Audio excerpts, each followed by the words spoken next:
नियाज और फातिहा, एक नजर। आज हमारे समाज में नियाज और फातिहा का बहुत महत्व है। किसी की मृत्यु के बाद उसके लिए फातिहा पढ़ना, कुरान ख्वानी करना और नियाज दिलाना आम बात है।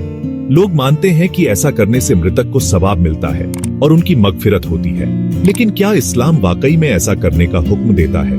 यह एक अहम सवाल है जिसका जवाब हमें कुरान और हदीस से ढूंढना होगा। यह समझना जरूरी है कि इस्लाम एक मुकम्मल दीन है। इसमें हर चीज के लिए साफ साफ हिदायत मौजूद है।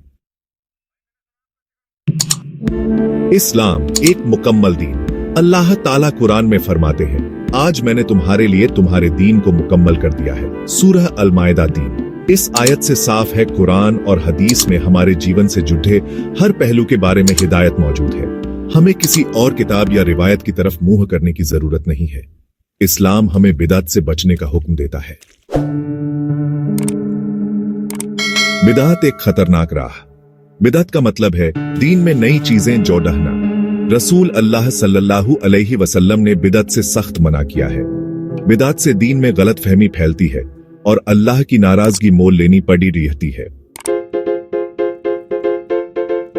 नियाज और फातिहा सही राह क्या है? इस्लाम में नियाज और फातिहा दिलाने का कोई ठोस सबूत मौजूद नहीं है। हमें चाहिए कि हम कुरान और हदीस को अपना रहनुमा बनाएं और बिदअत से बचें। मृतकों के लिए सबसे बढ़िया तोहफा यह है कि हम उनके लिए दुआए मगफिरत करें और सदका ए जारिया दें।